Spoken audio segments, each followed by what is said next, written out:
Bueno, buenos días a todos.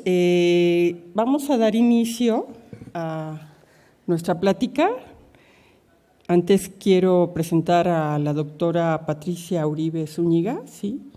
Ella tiene la especialidad, estudió médico cirujano en esta facultad y tiene la especialidad en pediatría, la subespecialidad en infectología pediátrica, y cuenta con varios diplomados en dirección por el IPADE en epidemiología aplicada, visión estratégica, negociación, etcétera. Durante 16 años estuvo en varios puestos del Programa Nacional para la Prevención y Control del VIH, desempeñándose como directora general del CENSIDA por varios años, desde 1997 al 2003. Después de este año, por más de 8 años, fue directora general del Centro Nacional de Equidad de Género y Salud Reproductiva de la Secretaría de Salud Federal. Después, durante casi 4 años, se desempeñó como coordinadora general de la Unidad de Gestión del Proyecto financiado por el Fondo Mundial para fortalecer la respuesta nacional al VIH en Fonsalud. Tiene numerosas publicaciones, 43 artículos en revistas indexadas, 12 libros, 26 capítulos de libros sobre temas vinculados a salud reproductiva, infecciones de transmisión sexual, VIH y SIDA.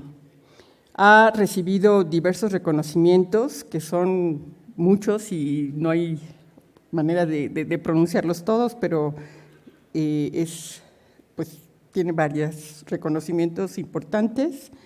Y su trabajo se ha enfocado, como ven, a la infección por VIH y otros temas de salud sexual y reproductiva, con la igualdad de género en salud y los derechos sexuales y reproductivos.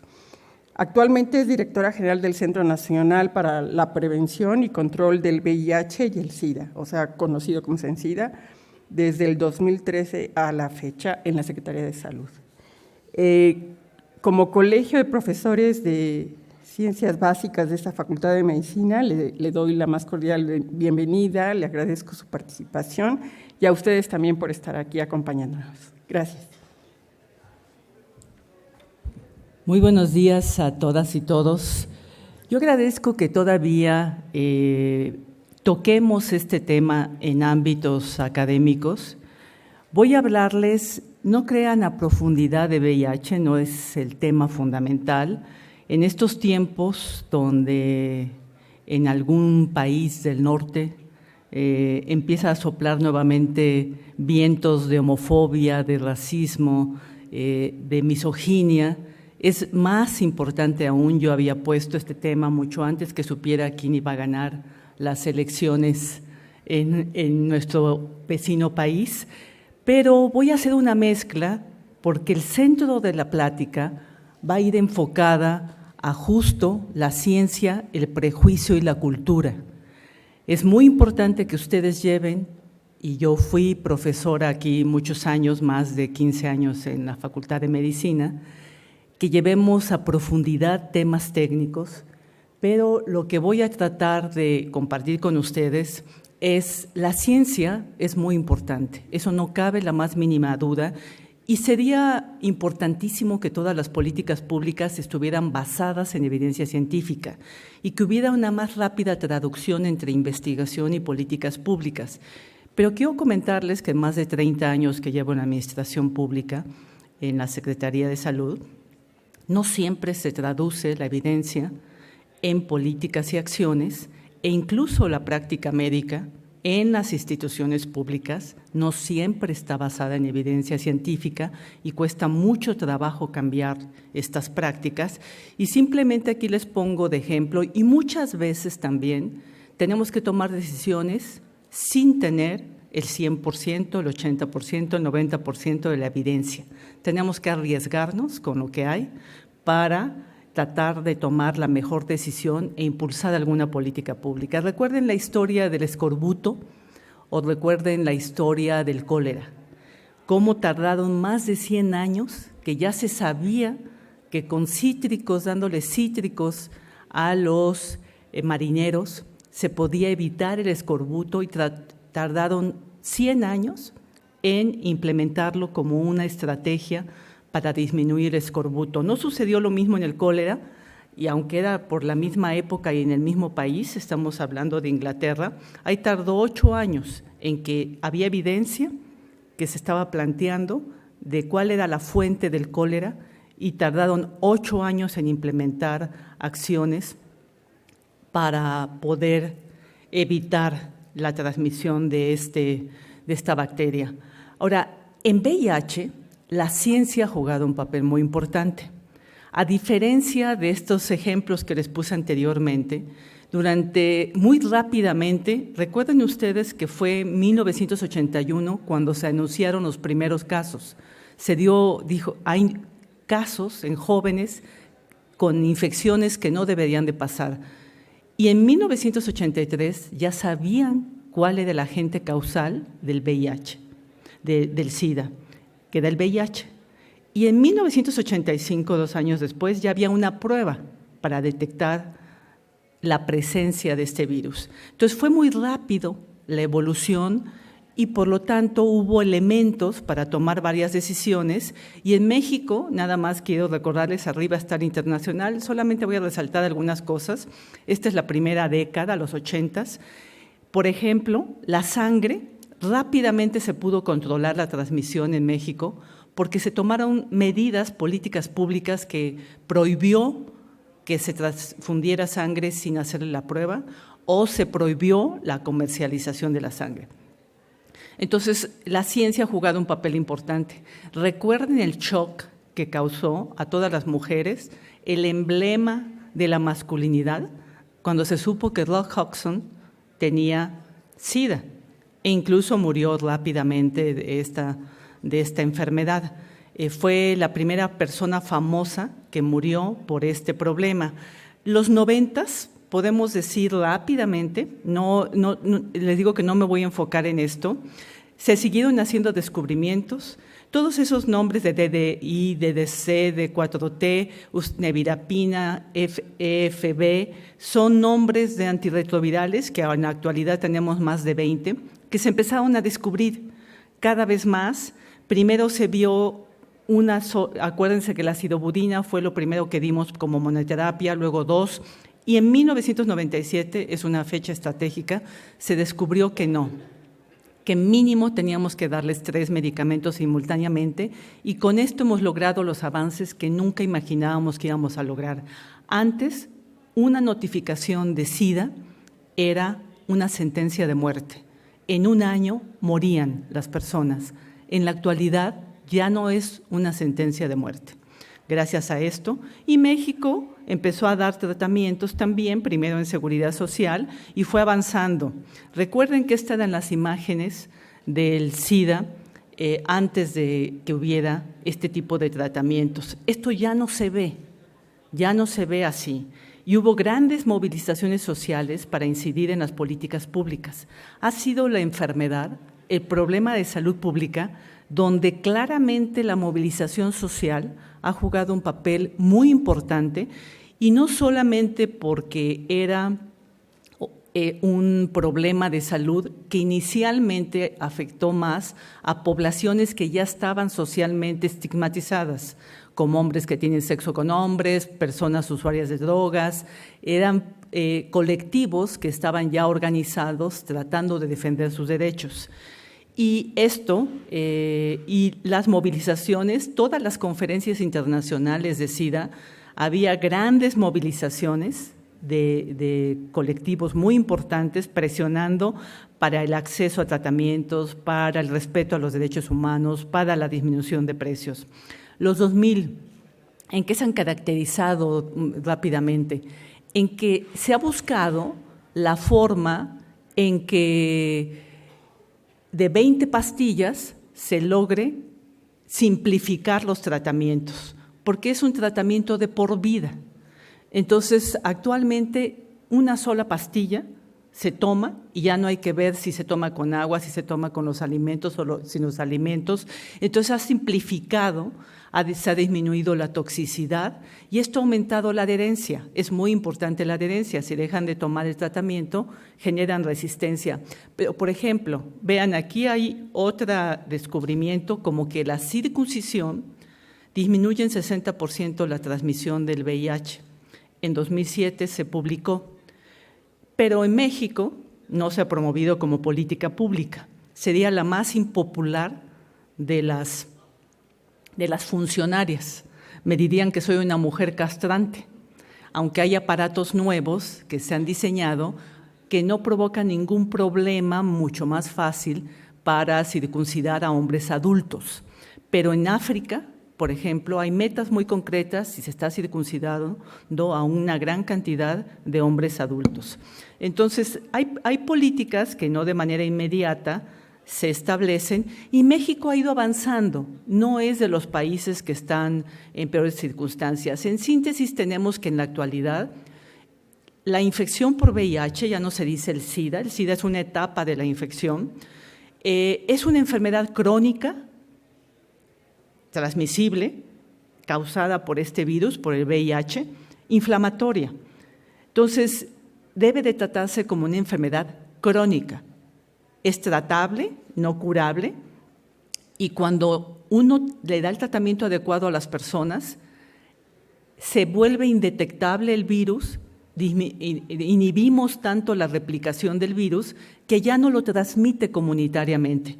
Es la mejor medida de prevención, el tratamiento efectivo y permanente para las personas que están infectadas. Por eso el promedio de sobrevida en la actualidad es de 44 años, a partir de que se diagnostican. Entonces, una persona con VIH en tratamiento tiene prácticamente la misma sobrevida que una persona sin VIH. Y en países desarrollados, por ejemplo, como Suecia, ya incluso se mueren más tempranamente las personas que no tienen VIH porque no son tan regulares en acudir al médico cada mes y estar controlando su salud. Entonces, tenemos que cambiar el modelo de ver esta enfermedad y les pongo imágenes. Vean las imágenes en 1985 y vean las imágenes en 2015. Esta es la imagen de cómo pueden ver a las personas en la actualidad. No se les nota, no se ve, tienen una calidad de vida adecuada.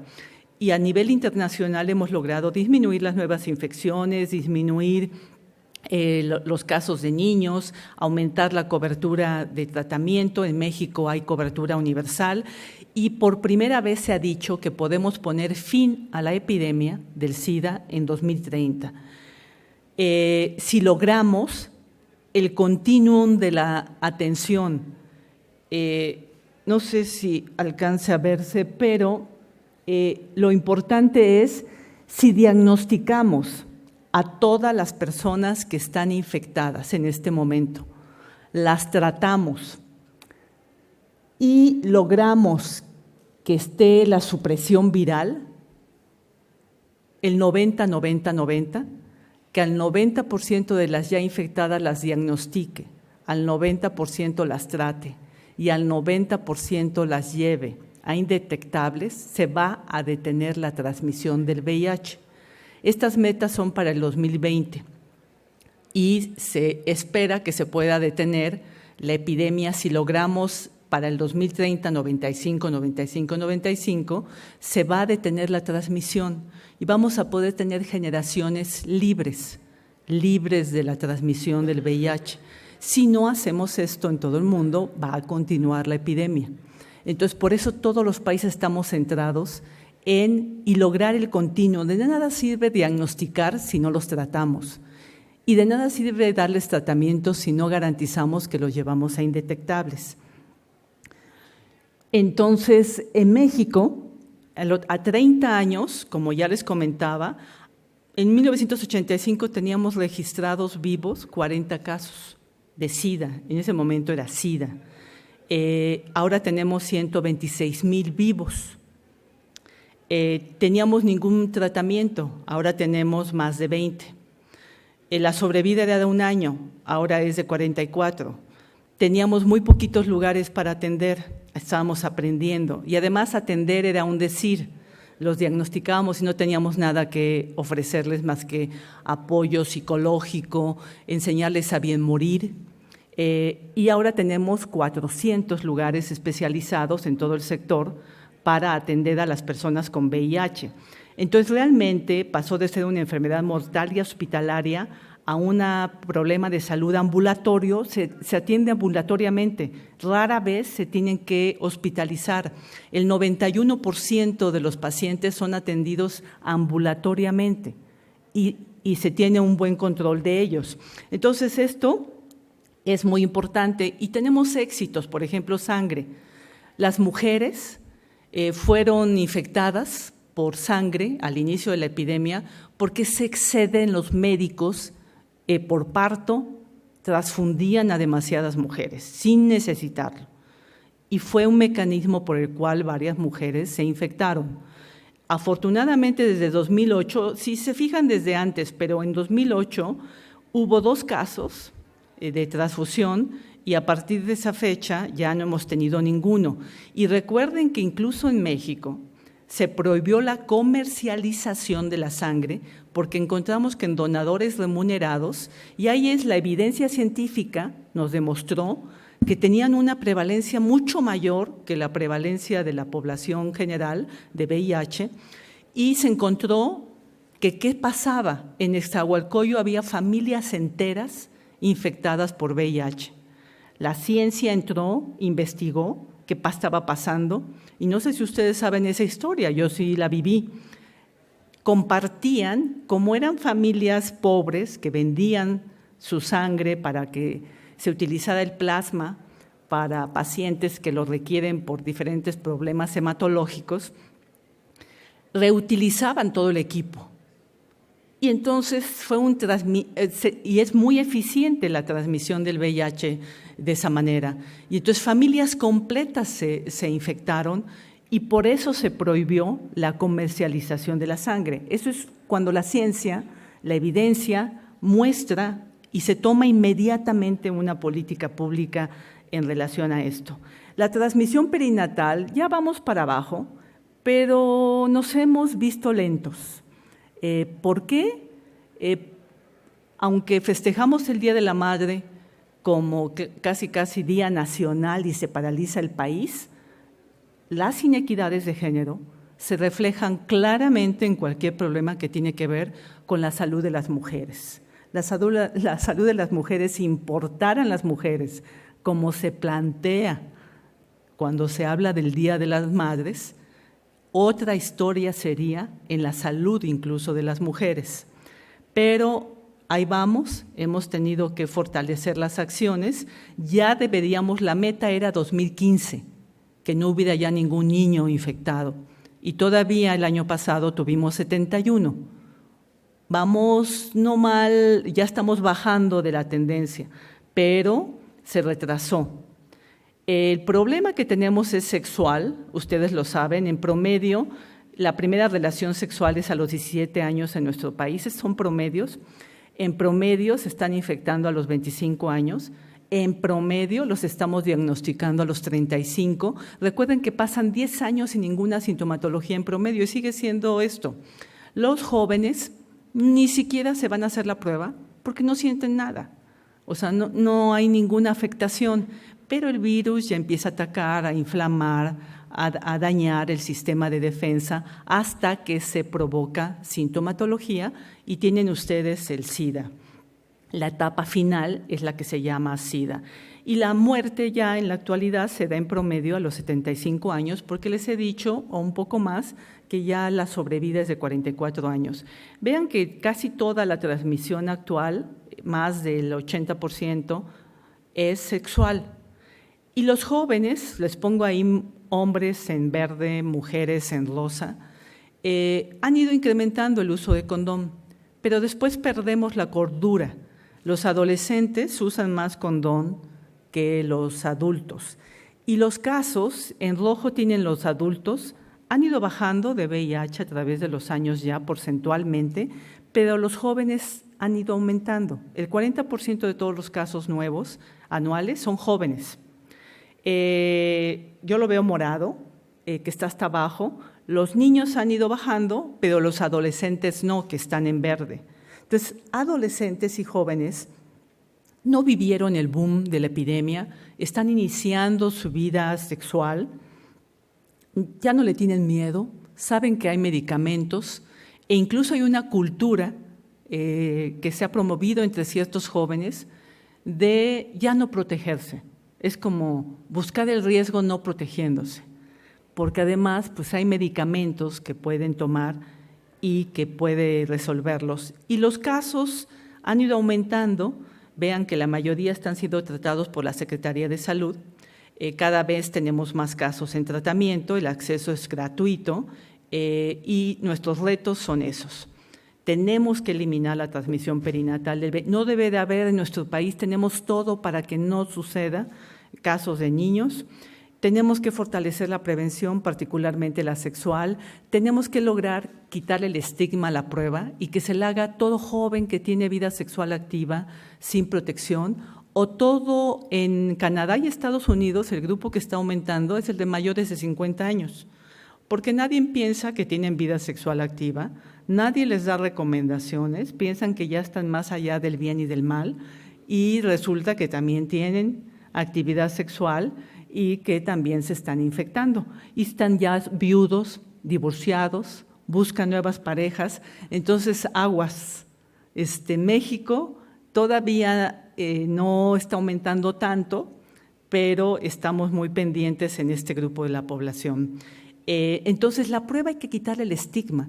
No se la deben de hacer solamente hombres que tienen sexo con hombres, personas usuarias con drogas, pero nuestro problema fundamental, el principal obstáculo, que es lo que yo quería hablarles ahora, para avanzar en la respuesta a la epidemia, los detalles científicos, técnicos, y hay una guía, y todo lo tenemos en la página, de cómo se debe de tratar y la actualizamos cada año. Es obligatoria, es la única guía que es obligatoria por ley de cómo manejar a los pacientes con VIH, pero nuestro principal obstáculo para avanzar es la discriminación. Ahí les puse el póster que causó tanta inquietud en Aguascalientes. No sé si ustedes escucharon, el que está arriba en rojo. Era un beso entre dos hombres. Pusieron un espectacular en Aguascalientes y no duró ni una hora.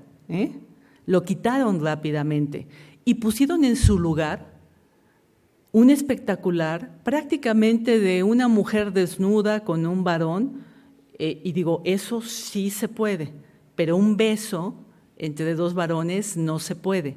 Entonces, es todo este estigma, discriminación que hay y sobre todo estos prejuicios asociados a la sexualidad.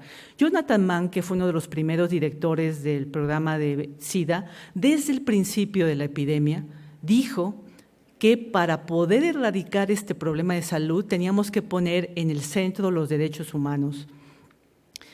Y vean cómo el estigma y la discriminación en jóvenes que viven con VIH en América Latina, aquí lo pueden ver, ven que es el 13% de los participantes que viven con VIH, y esto fue en 2013, no le ha contado a nadie. Casi la mitad ha experimentado discriminación a causa del VIH en diferentes entornos. Todavía médicos, yo he tenido que hacer dictámenes, enfermeras, que les han negado el trabajo por tener VIH. Les hacen la prueba sin notificarles y les niegan el trabajo. Podríamos tener una discusión aquí, ¿se les debe de negar el trabajo a un médico, a una enfermera por tener VIH? Dada el rol que jugamos, entonces esto sigue sucediendo en la actualidad y no lo hemos logrado erradicar. En la Ciudad de México, la ciudad de las libertades, la ciudad más plural de la República Mexicana, donde es amigable incluso ante la diversidad sexual. Vean cómo las personas con VIH también son uno de los grupos más discriminados ¿Y por qué los discriminan? Porque temen al contagio, se les niega el servicio médico, hay varias, no les dan trabajo, los desprecian, los humillan en la Ciudad de México. Se ha planteado desde hace mucho tiempo que el estigma y por qué el VIH además, la infección por VIH la asocian a estos grupos socialmente marginados. Si nuestra epidemia en México está todavía predominantemente concentrada, pero ya no solo en ellos, en estas poblaciones, hombres que tienen sexo con hombres, personas trans, usuarios de drogas inyectables, trabajadores sexuales, pero ya les puedo decir que el 47% son heterosexuales de los casos que tenemos ahorita en tratamiento. Entonces, este estigma lleva a la discriminación y la discriminación lleva a la violación de derechos humanos y la legitima el estigma. Desde el principio del SIDA se planteaba claramente cómo las causas del SIDA, entre otras, casi siempre son el miedo, la amenaza, cuando se vincula a conductas ya previamente estigmatizadas, se ve a la persona responsable vinculada a faltas morales y todo lo que tiene que ver con sexualidad se ve vinculado a faltas morales. Entonces tenemos que entender cuáles son las raíces de esto. ¿Por qué es importante que reflexionemos sobre salud, derechos y discriminación? Porque el prejuicio y discriminación son fenómenos que se aprenden y naturalizan. Ya hay personas que no se dan cuenta de que están siendo prejuiciosas y están discriminando sin sustento. Y se están todo el tiempo naturalizando y reforzando cotidianamente en la familia, en la escuela, en trabajo, en las instituciones. Por ejemplo, la homosexualidad, ustedes lo saben, desde 1973 se eliminó como un trastorno mental por la Asociación Psiquiátrica Americana.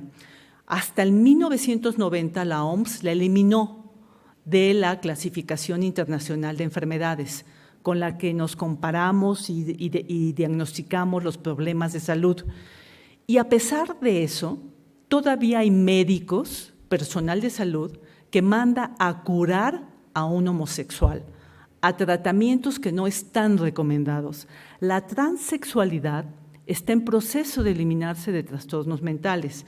Y ahorita voy a ver si estamos entendiéndonos cuando yo hablo de transexualidad y de homosexualidad. E incluso esto es hecho por personal de salud. La ciencia y la evidencia científica son herramientas fundamentales para terminar con los prejuicios, pero sus voces no siempre se escuchan. Yo escucho a las voces de los que tienen el prejuicio, pero no escucho que salga a la academia a expresarse y dar un posicionamiento particularmente con temas que tienen que ver con sexualidad. Aborto, la anticoncepción de emergencia, la diversidad sexual. Salen y gritan grupos que están en contra, con prejuicios, haciendo aseveraciones que no tienen ningún sustento, y la academia no sale. Rara vez sale. Sí hay algunos desplegados, pero no sale con la misma fuerza. La mayor reflexión y análisis surgen cuando se promueven iniciativas vinculadas a, por ejemplo, el matrimonio igualitario. Se han hecho afirmaciones de que los niños se convierten en homosexuales cuando tienen padres homosexuales. ¿Esa afirmación tiene sustento? ¿Ustedes me podrían decir cuál es la evidencia científica que plantea que los hijos de parejas homosexuales se convierten en homosexuales? La perspectiva de género, la importancia de los derechos humanos, la interculturalidad o la diversidad sexual, ya la tenemos en el discurso, pero cuando uno analiza y les pregunta y va a la escuela de medicina, y ven cómo ridiculizan a una persona de la diversidad sexual, cómo los chistes más frecuentes tienen que ver con la ridiculización de las personas homosexuales, estamos viendo que todavía no permea adecuadamente, y cuando vemos que 60 millones de americanos creen en el discurso y están totalmente convencidos que los blancos son superiores, que las mujeres son inferiores, o sea, que estaba solamente soterrada, pero 60 millones creen en este tipo de discriminación, de cultura, de rechazo a lo diferente y al otro. Y la cultura y los prejuicios son muy difíciles de cambiar. Estos son factores que afectan el bienestar o la salud. Y en general hablamos de factores biológicos, ambientales, psicológicos, pero la desigualdad, la violencia, la violación de los derechos humanos, las inequidades de género, la discriminación, el maltrato también afectan la salud y ustedes lo saben. La OMS desde el 2002 estableció este vínculo estrecho entre derechos humanos y salud. Hay violaciones a los derechos humanos, no tengo que explicárselos, que provocan daños a la salud, como la tortura, prácticas dañinas como quitarles el clítoris a las mujeres, la violencia de género, los crímenes de homofobia, de transfobia. Hay manera de reducir a través de los derechos humanos la vulnerabilidad a los daños a la salud. Si yo le doy y garantizo el derecho a la información, a la educación, a la nutrición, al agua, disminuyo los problemas de salud. Y las políticas de salud también pueden promover o violar los derechos humanos. Hay lugares, instituciones donde han difundido el diagnóstico por VIH, por ejemplo, de personas violando su derecho a la privacidad y provocándole un gran daño. Entonces, hay un vínculo totalmente demostrado, que sí es cierto, yo les comentaba, de cada 5 mujeres transexuales que les haga la prueba, voy a obtener una positiva. Comparado con los adolescentes, que tengo que hacerle a 1,000 para encontrar uno positivo, o en embarazadas, que tengo que hacerle alrededor de 1,500 para encontrar una positiva. Sí, hay grupos que están más afectados. Y simplemente, esto es una manera sencilla que utilizan para explicar y entendernos. Recuerden que el sexo es el sexo biológico. Hay hombres, mujeres, o hembra, macho e intersexuales. Esto es biológico. No se vale que ustedes digan, tengo perspectiva de género y llamen al sexo género. Ese es un error. Entonces, el sexo es sexo y hay diferencias biológicas, por lo cual las mujeres más fácilmente nos emborrachamos. No es una cuestión de género, es una cuestión biológica. Y la expresión de género, ahí la tienen, pero voy a reforzar sobre todo la identidad de género. La identidad de género es cómo se identifica, independientemente de su sexo, una persona, si se identifica como mujer o como hombre. Y luego hay una variedad genderqueer, que ahorita no voy a hablar de ella, es como la intermedia, que ni fu ni fa. Entonces, un hombre biológico que se identifica con mujer es una persona trans. En este caso es una mujer trans. Son hombres biológicos que hacen todo para feminizarse, ya sea vestirse, tomar hormonas o incluso operarse. Y al revés, hay menos, pero también hay mujeres biológicas que se identifican con hombres y hacen todo para masculinizarse. Estos son las personas trans. La orientación sexual la tienen que aplicar y es la atracción que sienten, el deseo hacia el otro sexo o el mismo sexo. Y cuando es hacia el mismo sexo, homo, si es sexo distinto, hetero, y si es igual por los… Y hay gamas, bisexual. Entonces, si estamos hablando y nos estamos entendiendo, por eso la comunidad LGBTI, cuando yo digo esto de manera sintética, estoy hablando de lesbianas, gay, bisexuales, transexuales, transgéneros, transvesti, intersexuales. Y estoy claramente planteando esto que es la diversidad sexual. Y también en la diversidad sexual entran los heterosexuales. ¿Qué pasa con la diversidad sexual? Como ya les comentaba, los prejuicios sociales permean al personal de salud y son reforzados en las instituciones. Hay temas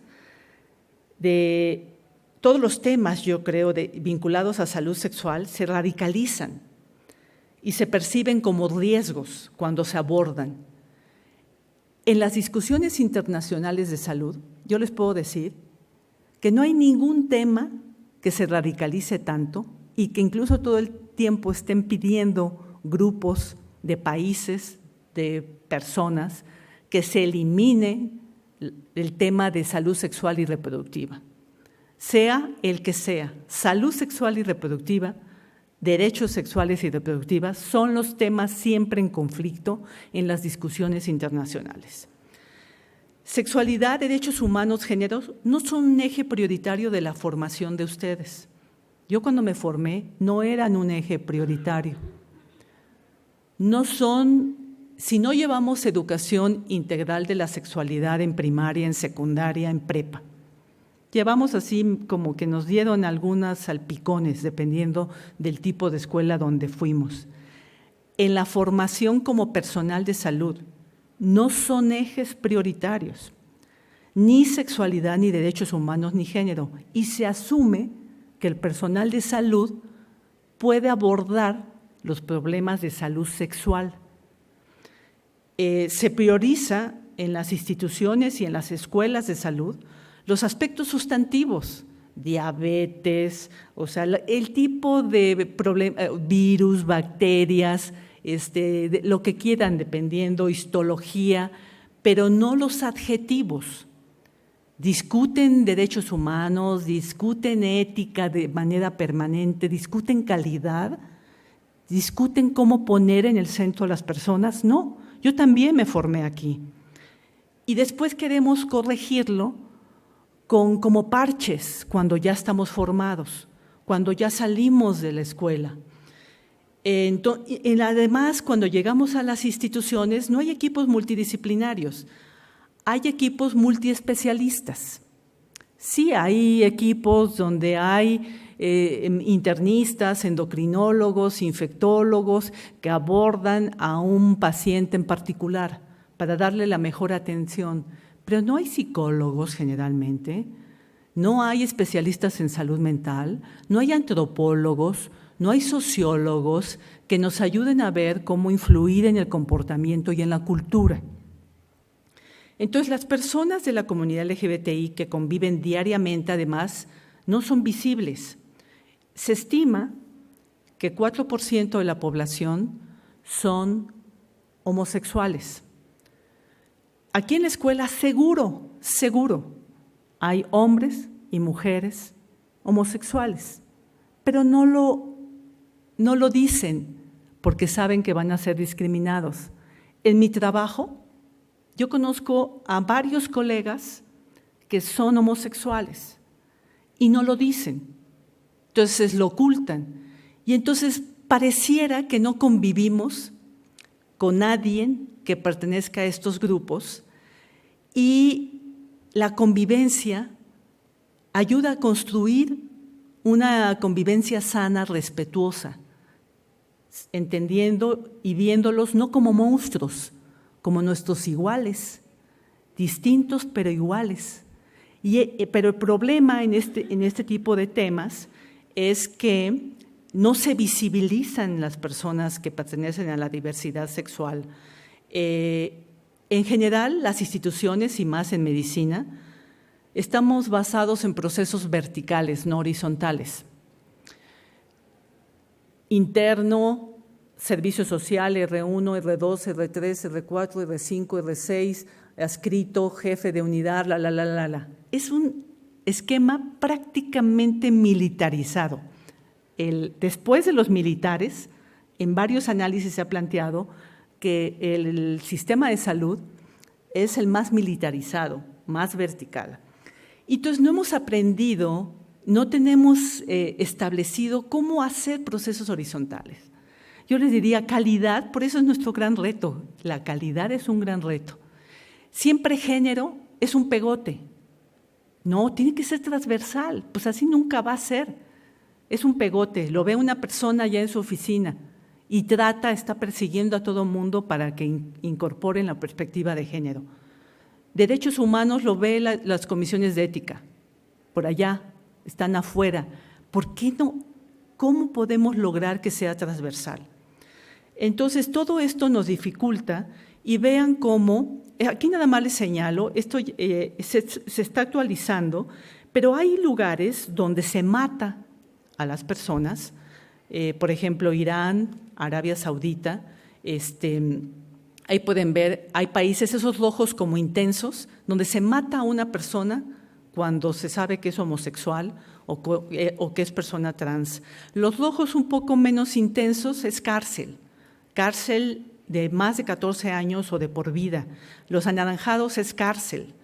Entonces, México y América, aunque tienen ustedes el Caribe, hay varios países que se encarcela a la gente por ser de la diversidad sexual, entonces la gente se esconde. Evidentemente, hay todavía mucho trabajo que hacer. Estas son legislaciones que garantizan derechos. Vean la gran discusión que hubo en nuestro país por el matrimonio igualitario. Los derechos no se votan, según yo. Los derechos, igual que la ciencia no se vota. Yo cuando llegan no vamos a votar, le digo, perdón, la ciencia no se vota. ¿Hay evidencia o no hay evidencia? Y los derechos es lo mismo. Justo el Estado está para proteger los derechos particularmente de las minorías, los que se encuentran en mayor desigualdad, y tenemos que hacer cuestiones adicionales para garantizar que todas las personas en este país tengan los mismos derechos. Y se ha demostrado además que la prohibición constitucional sobre matrimonio gay eleva la tasa de transmisión del VIH. Y esto está publicado, ahí tengo la referencia. Vean cómo en las encuestas nacionales de discriminación, cuando les preguntan a los estudiantes de medicina, cuando les preguntan a los académicos que si aceptarían a las personas de la diversidad sexual o con VIH, dicen que sí, porque es lo políticamente correcto, lo científicamente correcto. Pero cuando les preguntan, ¿estaría dispuesto o dispuesta a permitir que en su casa vivieran personas tal? ¿O estaría usted dispuesto a que su médico o médica estuviera VIH o fuera una persona homosexual o fuera una persona trans? Una gran mayoría, 4 de cada 10, dicen no. En México y en varios países. Y peor cuando son personas trans. Vean el porcentaje tan alto de rechazo que reportan las personas trans. Las mujeres trans son más frecuente encontrar y es altísimo, y por la familia. Efectivamente, el asesinato, y en la Ciudad de México hemos visto varios últimamente, después de estos discursos de odio que se han promovido, el 80% de las personas trans, que ya quedamos en qué son, la mayoría mujeres trans, fueron asesinadas durante un periodo de 15 meses, o sea, tenían 35 años de edad o menos. Sí son asesinadas muy jóvenes y el asesinato es un problema frecuente en esta población y afecta de manera desproporcionada a mujeres jóvenes trans. También vean que los colectivos de la diversidad sexual, del lado de ustedes derecho, las barras esas como pues, cafezosas gris, dice que son discriminadas también por el personal de salud. Las mujeres lesbianas lo dicen más, 16% que los hombres. Hay afirmaciones que se siguen haciendo, como que la homosexualidad y transexualidad son trastornos mentales, que deben y pueden ser curados. Que las personas de la diversidad sexual son violentas, delincuentes, promiscuas, anormales. Que las familias de los colectivos de gays, de lesbianas, favorecen la homosexualidad, la disfunción familiar y provocan daño en las niñas y niños. Yo quiero decirles que las familias heterosexuales actuales es donde frecuentemente se viola a las niñas por el padre. Es donde han surgido, no se transmite la homosexualidad. Ya se ha demostrado, la orientación sexual no se transmite, no se influye para que se sea homosexual o heterosexual. Ya hay evidencia sobre esto. Pero en la actualidad, 60 y tantos % de los hogares hay violencia de pareja. hogares heterosexuales, lo que hace que en la familia exista violencia, exista una serie de problemas, no es que sean familias heterosexuales o homosexuales, es toda una serie de elementos que no hemos construido una cultura distinta de respeto hacia el otro, de respeto hacia el diferente, y eso es donde tenemos que influir.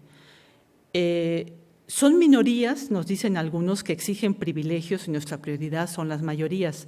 Para el Estado la prioridad son las minorías y particularmente las minorías más en mayor vulnerabilidad.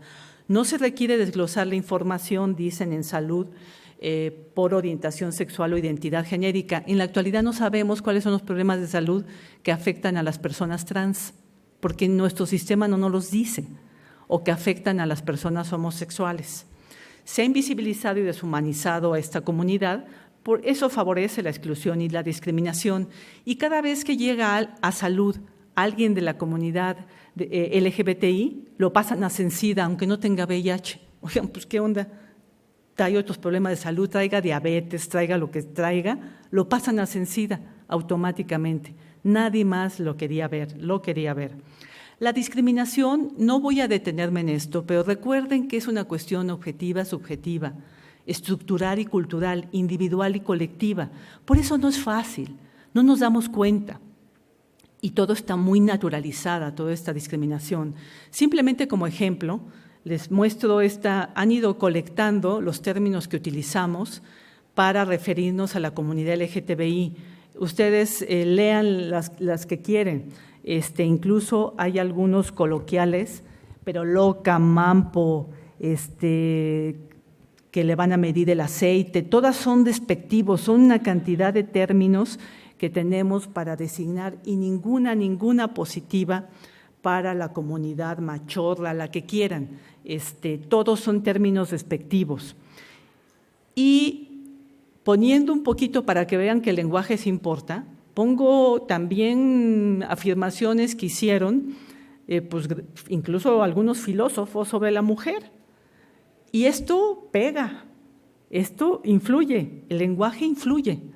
Si ven incluso ahí el reglamento que había de la buena moral y conducta moral y costumbres de Francia, así dice, cuando un hombre sea reprendido en público por una mujer, casi que la cacheteen, le rompan la nariz y hagan todo lo que quieran. Todo esto era dicho en manuales. El peor adorno que una mujer puede querer usar es ser sabia.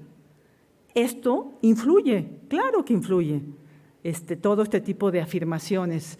Estos son comentarios, damos cursos permanentemente para disminuir la discriminación dentro del personal de salud, y estos son afirmaciones, por ejemplo, recientes, de médicos que dicen, bueno, yo no soy homofóbico, pero no quiero tener amigos homosexuales porque se enamoran de mí. Los homosexuales también son personas normales. Ese también dice mucho. Un hombre, aunque sea homosexual, a un trans, un médico le dijo, yo soy tu médico, pero por favor en la calle no me saludes. O sea, nos decía, no discrimino, pero le estaba diciendo eso a uno de sus pacientes trans. Hay mucho detrás de la terminología, y lo decía Foucault, y no puedo detenerme en este tipo de elementos, pero lo que quiero tratar de traer aquí sobre la mesa, ya que es un ambiente crítico, académico, la universidad, es que en la actualidad existen estudios, estadísticas, artículos científicos que documentan que varias de las afirmaciones no tienen sustento. Los mecanismos de comunicación evidentemente son malos, que tenemos los científicos para transmitir la evidencia. No son los más adecuados, pero tenemos que ampliar los actores clave que hablan, que debatan, que investiguen o difundan estos temas, los temas de sexualidad, incluyendo la diversidad sexual. Debe de haber mayor participación de la academia en este tipo de temas para contribuir, para construir una cultura de respeto, de diversidad. Y eso no ha sucedido. El 23% de las personal de salud, eso es evidencia, ahí están las referencias, atribuye todavía el VIH a la homosexualidad. Se les dio cursos y todo, capacitación sobre VIH, y persisten brechas, ¿sí? El 86.4% consideró que de la comunidad LGBTI consideró que el personal de salud no sabe cómo atender a las personas LGBTI. Y es cierto. Y varios no han ido y no van a ir porque consideran que la atención, cerca del 18%, porque consideran que es mala. Ya se demostró, hay una encuesta nacional de salud social que demostró que se pierden 12 años de vida cuando se vive en un ambiente de estigma alto, que es la gráfica de abajo, del lado derecho de ustedes. Entonces, y esto se hizo con minorías sexuales. Pierden 12 años de vida simplemente por vivir en un ambiente de estigma. Esto es muy grave. Por eso los suicidios, son muy frecuentes y el consumo de drogas en estas poblaciones. Este es un estudio donde participó el Instituto Nacional de Psiquiatría, que estamos contribuyendo a que se quite de trastornos mentales la transexualidad.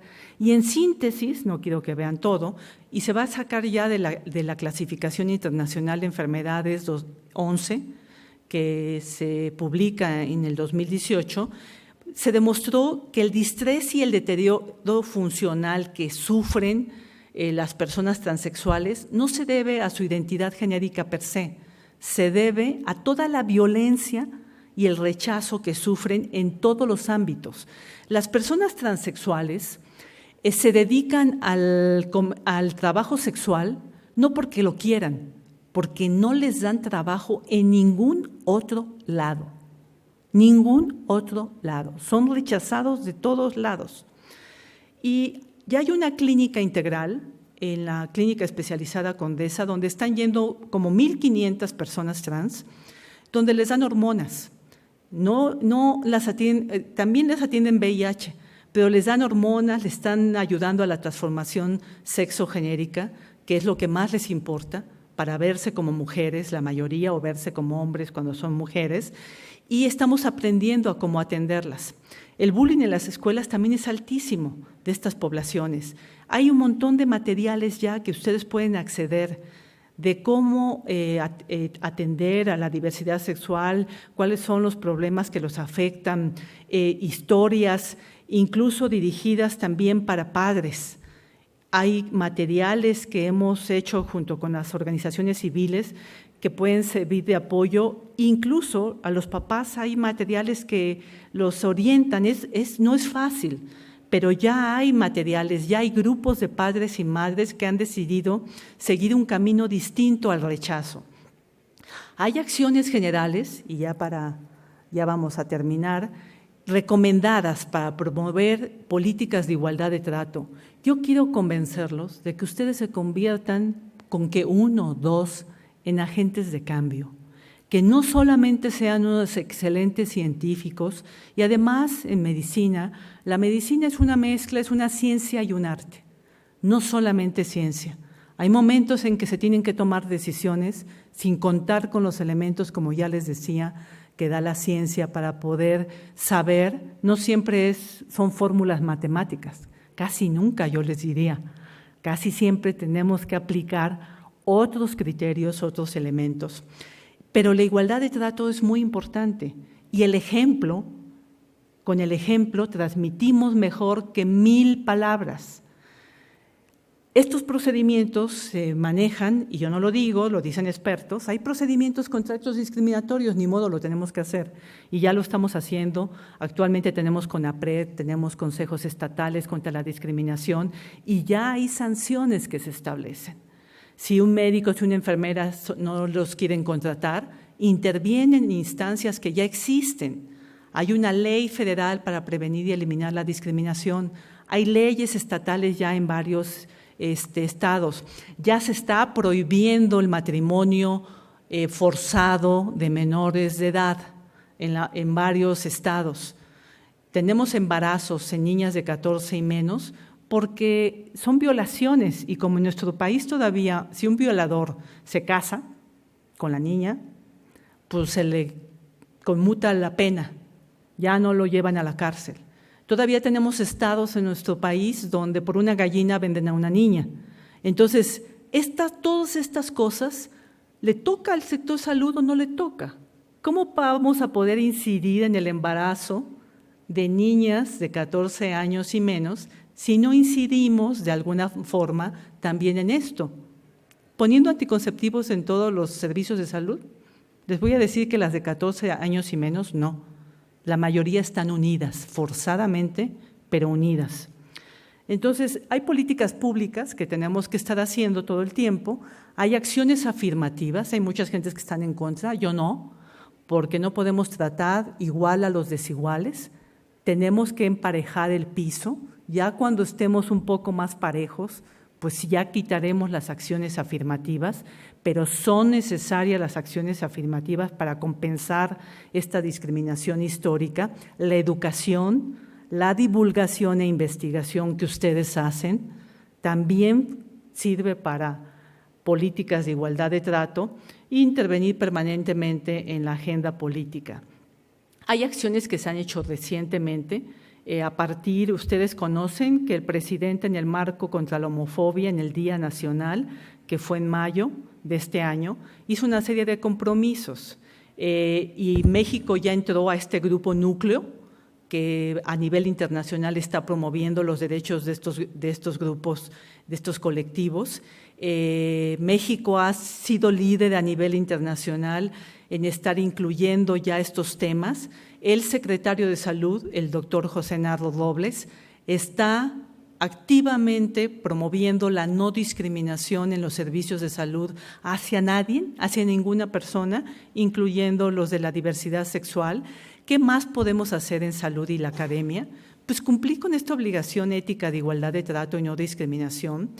Hay cursos en línea, chéquenlos, varios muy buenos de CONAPRED, para tratar de entender de qué estamos hablando y cómo poder generar servicios, investigación sin discriminación. Lo hacemos sin darnos cuenta, de verdad, se discrimina en la investigación también a mujeres, se discrimina, hay sesgos vinculados a ciertos colectivos. Ojalá, antes de que me muera, vea que en la formación académica de cualquier licenciatura, no solamente salud, pero salud es fundamental, vea que son ejes transversales, no materias optativas adicionales, aparte, género, derechos humanos, diversidad sexual e interculturalidad, para que yo no siga viendo lo que sigo viendo y tengo grabado. Médicos que cuando están hablándole, dando instrucciones de cómo darle de comer al niño, voltean a ver a la mujer. Cuando tiene que ver con tomar una decisión importante como quitarle el seno, la glándula mamaria a la mujer, porque tiene cáncer de mama, voltean a ver al hombre. Yo digo, la glándula mamaria es de la mujer, ¿por qué le preguntan al varón? Y eso está grabado, eso es perspectiva de género. O sea, seguimos porque lo hacemos naturalmente, automáticamente. Es importante que los sistemas de información mejoren. Ya tenemos separado por sexo, ya sabemos que afecta a mujeres y que afecta a hombres, vamos avanzando en eso, pero tenemos que ir más allá.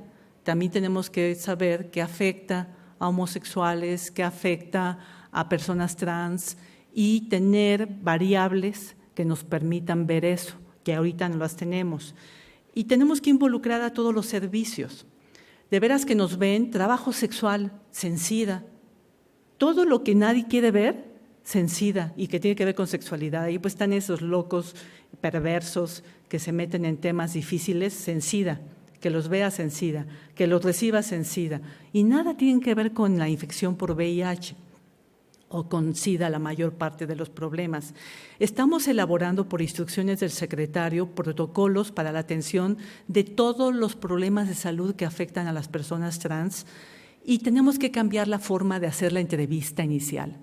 Yo quiero decirles, por ejemplo, hay un instituto, que no voy a decir el nombre, que tiene una demanda en este momento de negación de la atención porque tenía una niña trans y salía a llamar, o sea, sus papeles dicen Pedro Pérez. Y salían a decirle Pedro a la recepción y por supuesto la niña trans nunca contestaba. Porque no crean, ¿ustedes creen que alguien en su sano juicio va a querer identificarse con mujer, tratar de transformar su cuerpo y todo su aspecto, sabiendo que va a ser rechazado en la familia, rechazado en la escuela, rechazado en todas partes? ¿Alguien puede estar tan loca y loco de hacer eso porque se le ocurrió? La identidad genérica es algo que no puede, o sea, sufren permanentemente. Se sienten mujeres atrapados en cuerpo de hombres y por supuesto no contestan cuando se les llama por un hombre masculino, una mujer trans y al revés.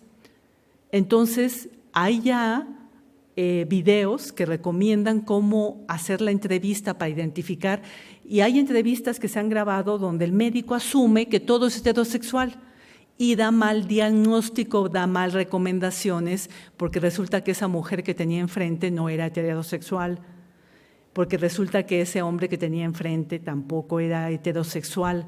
Entonces se recomienda ya en algunos lugares, en otros países ya lo están haciendo, llamar por el apellido. Y cuando entra a decirle, bueno, ¿cómo quieres que te llame? Porque ya cada vez más claramente se ve que tenemos que cambiar incluso la forma de hacer la entrevista. Entonces, les invito a que revisen el marco jurídico, a que traten de cambiar la cultura de la universidad, que si alguien la sanción social es muy importante. Si alguien está ridiculizando a un compañero, a una compañera, porque es lesbiana, porque es o es afeminado, hay que intervenir. Así como las redes sociales, a mí me parece que a veces han ido al otro extremo y sin ningún sustento han casi matado socialmente a ciertas personas. Hay que tener sanción social hacia este tipo de conductas. Es la mejor manera de ir contribuyendo a construir una sociedad donde le damos valor al respeto, le damos valor a la inclusión, le damos valor a la diversidad y convertirnos en agentes de cambio no solamente en la escuela, no solamente en los servicios de salud, también hablar con la familia, abrir estos temas en la familia y poco a poco ir construyendo, porque un cambio permanente es indispensable para promover este cambio cultural. En la actualidad es más fácil cambiar la biología que la cultura. Realmente no es fácil y no se puede hacer con instrucciones, porque entonces en cuanto termina de estar a cargo, por ejemplo, Patricia Uribe, yo doy la instrucción en mi oficina de que no discriminen sin darles argumentos, sin realmente convencerlos, sin realmente promover un cambio más profundo, y en cuanto me vaya, se regresa al status quo, al confort, a lo anterior. Está totalmente demostrado, para un cambio de actitud permanente necesitamos modificar la cultura, y la cultura se cambia de diferentes maneras, no solamente cambiando el equipo, al personal, o pues todos estos discriminadores los corro y traigo a otros. Estamos hablando de actitudes, hábitos, creencias, valores, tradiciones, formas de interacción.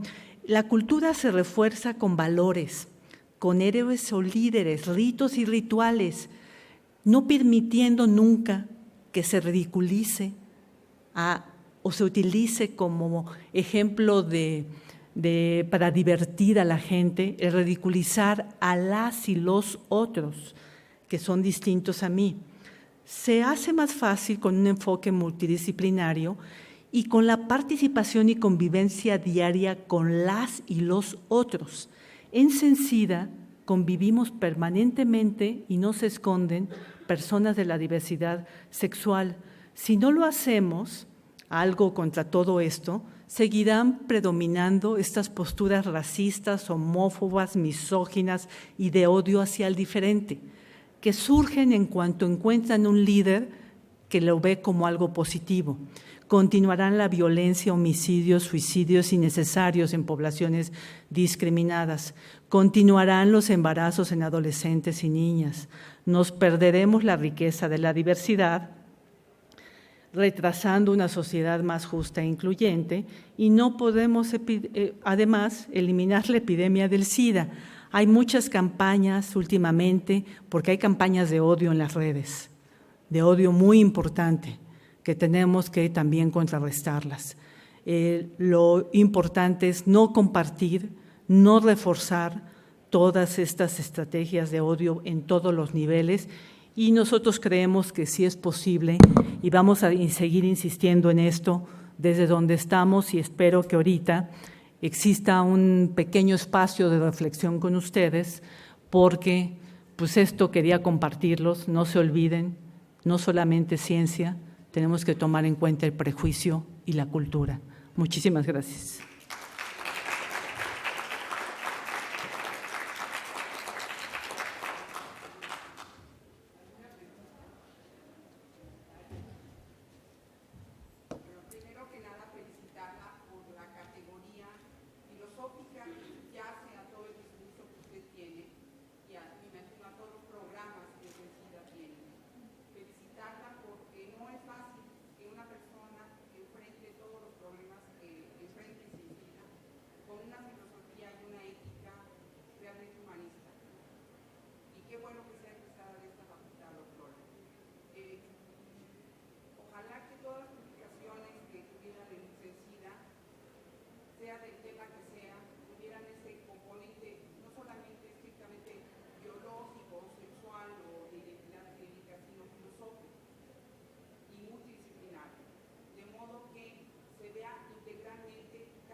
Y yo quisiera nada más comentarles que afortunadamente el doctor José Nardo Robles, que además salió de aquí y pasó afortunadamente a acompañarnos en este último tramo en la Secretaría de Salud, está promoviendo que se permee, no es fácil, lo más difícil en el sistema de salud, yo llevo muchos años, es la instrumentación de las cosas. Es heterogénea, pero el cambio se da más fácil cuando viene del nivel operativo. Gente que está en los servicios, se generan como grupos núcleo para promover la calidad, para promover una atención centrada en la persona, porque las áreas, yo soy del área rectora, yo soy la que emite lineamientos, guías de cómo se deben de manejar las cosas, y estamos hechas las áreas de control para controlar. Somos más rígidas. Es más fácil que el cambio, y además es más fácil el cambio cuando estamos, cómo cambiar, a mí si me hubieran enseñado, cómo cambio el comportamiento del otro. Ahorita las enfermedades que no estamos pudiendo son las que tienen que ver con cambiar hábitos, con cambiar comportamientos, porque el médico no es entrenado en cómo lograr esto. Y se logra más fácil, por ejemplo, los antropólogos, los sociólogos, los psicólogos, los pedagogos, son personajes que dan una visión más complementaria. Y ahora se está hablando mucho de la formación, recuerden ustedes, en T. tenemos una formación, y lo dice entre otros el doctor Julio Fren, muy especializada a profundidad, pero ante la complejidad del mundo requerimos una formación multidisciplinaria, le llama en T, gráficamente. Si queremos ser agentes de cambio, requerimos sí tener digamos una I sobre un tema especial, pero todos requerimos, yo no sabía negociación, solución de conflictos, sobre sexualidad, varias herramientas que tuve que adquirir posteriormente al tener que estar a cargo de problemas que tienen que ver además con sexualidad, de mapeo político. Ni modo, hay que entrarle, pero sin todos esos elementos no puedo ser agente de cambio. Podré ser una expertaza metida en una torre de cristal, que es bueno, descubriendo nuevos virus, descubriendo nuevas cosas, pero para ser agentes de cambio necesitamos una formación en T. Ojalá esta universidad y muchas otras cada vez tengan una formación más rica para que no nos lleguen. Es más difícil después componer las cosas cuando ya uno ya está más grande, ya somos adultos, somos más necios, más necias, y es más complicado, pero seguimos ahí. Yo creo que poco a poco, qué bueno que se animaron a venir a escuchar. Vean, pero estos temas, si yo le hubiera puesto un tema súper científico, temático, es distinto. ¿Eso qué tiene que ver con medicina? Pues tiene que ver todo, tiene que ver todo, ¿sí?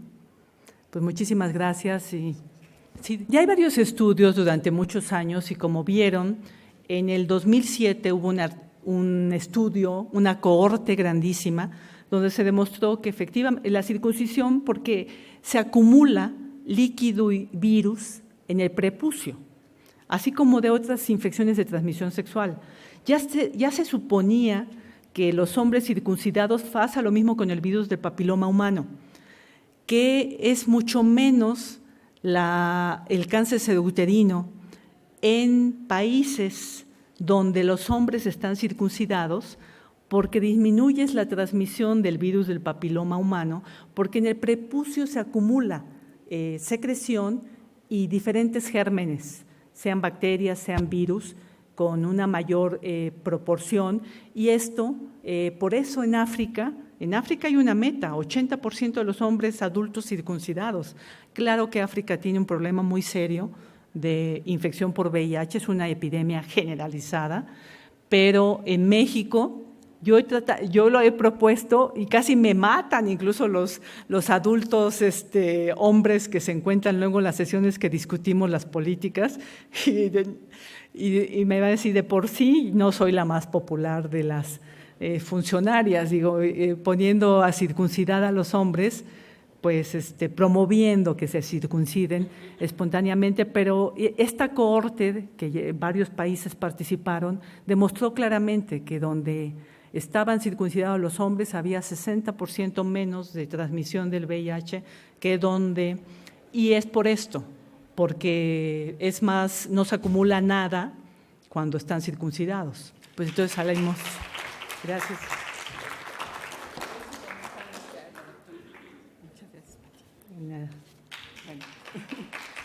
Gracias a todos. Les tengo la noticia, esta plática se grabó. Entonces la vamos a poner en el canal del Colegio de Profesores de la Facultad de Medicina y seguramente, bueno, ya que esté, lo pondré en el Facebook de la Facultad de Medicina para que ustedes lo tengan ahí registrado. Muchas gracias por su asistencia y nos vemos en la próxima. Hasta luego.